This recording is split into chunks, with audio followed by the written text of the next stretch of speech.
All right, I'm going to do a quick video here on a channel update and some of the direction I'm going in for making some videos for the last couple of years now, and kind of what I've learned a little bit. So one of my number one goals is to reduce the overall time and length of my videos. Some of them have been 20 minutes, 30 minutes. I think people tend to check out too soon. So the goal for some of these videos is to be somewhere between 5 and 8 minutes.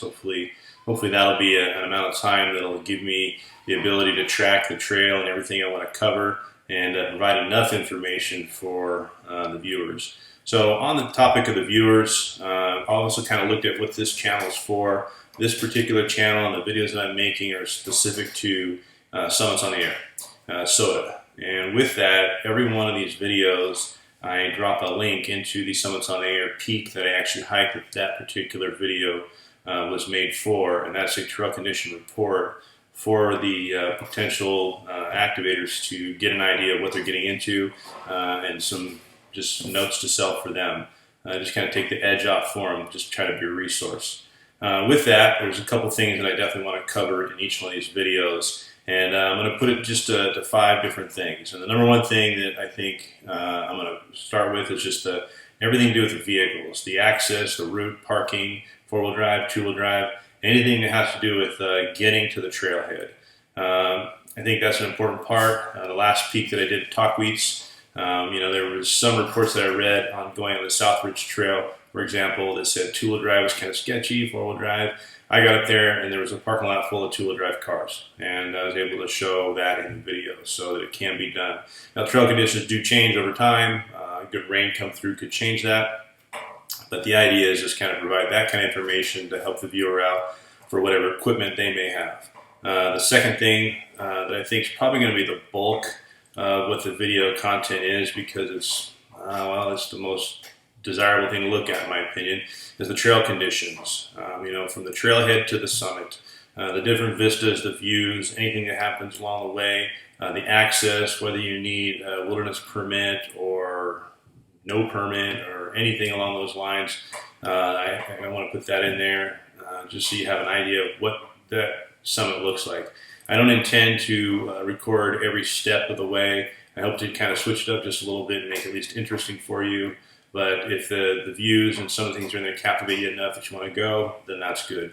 One of the key things in the trail conditions I do plan to incorporate, though, is any kind of water source. If I include any kind of water sources, especially on overnight hikes, that's for you and maybe if you're bringing livestock of some sort, or pack animals, or for me it's my dog, or pumping water, especially in the tough areas here in Southern California where there's like hardly any. If it's up in Northern California or Oregon where water's everywhere, I won't even touch on it because it'll just be such a luxury that I won't be used to, but it'll kind of just be probably glossed over a little bit. But that's kind of the lion's share of what the video is going to entail. A couple other things I intend to incorporate is any kind of aprs and or cell coverage. I plan on talking about both. I recently switched over to Sprint, so we'll see how Sprint works for me, but cell coverage so that you can text message back, probably from the trailhead to the summit on most of the trails I plan on doing. Hopefully put that kind of information in there. And then the APRS coverage, how successful I was for that. When I went up into the Whitney Portal and I did Trail Peak video, I was very happy that on top of one of those summits, I was able to get a spot out using my HT, using APRS, so that was good to know. The fourth thing that I'm going to include is, hey, can you do this with an HT? Is this a VHF style peak, or is it an HF only? I remember going to Table Mountain, I mean, you can look down on the desert, you can see everything there, but I struggled to get my VHF contacts there, so HF kind of bailed me out a little bit. I like to try to make more than 4 because I did find one time I got a call sign from somebody, and I even listened to the recording later.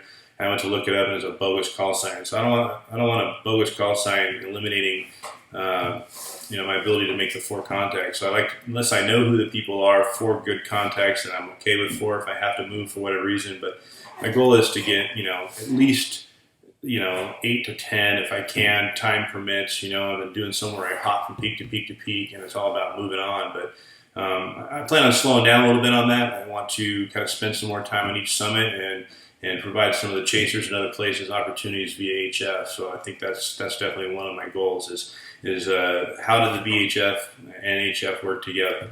The fifth and final thing that I plan to incorporate in each one of the videos is simply anything special on the trail. Maybe I saw some bear out there, or maybe I saw a herd of elk, or who knows, whatever.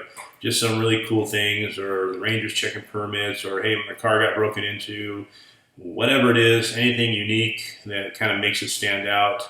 I plan to put that in there. So if I forget any of these things, or if you guys want anything in addition to these 5 things that I'm not thinking of, please put it down in the comments. Put it in the comments so everybody else can see it too. I've got a couple emails from some people, and while I appreciate the emails, sometimes it's a question other people may be wanting to ask, so feel free, I have thick skin, throw it in the comment section, and let me address it there so everybody can kind of see, and then I'll take that information and incorporate it into future videos. Again, this is supposed to be a resource for anybody who wants to go out and hike the peaks that I've hiked, and a little bit of help for them. And even if there's some more stuff offline that did happen that wasn't on the video, feel free to ask. So interested in what you guys like to think and say or see or want on these videos. Anything goes down in the comment section. I mean, no trolls, please. That's just ridiculous. Goes without saying. But you know what? You can have a difference of opinion. That's okay. But the idea is just to kind of help each other out doing something on there. So that's kind of the direction I'm going with my new channel update here. It's some of the things I'm going to put down. Probably put a little 3x5 card in my little stack, and I will put that in there. So in addition to the trail videos, I am going to go over my equipment again. I've made some revisions, and things have evolved. I've got some different tents. I've got some different sleeping bags, hammock now. So I plan on doing some of those, I don't want to call them gear reviews necessarily, but kind of just show you guys what I'm using. I get a lot of questions on, hey, what antenna are you using? How does this work for you? How do you set that up? I'm going to put some videos together on, hey, what's in my day bag? This is what I carry for a day bag. This is how much I'm packing. I'm kind of just counting ounces and bringing times down. So be more on the gear that I use coming up as well. So anyways, hope that helps everybody. Again, feel free to throw down some comments and let me know if I'm missing something else. All right?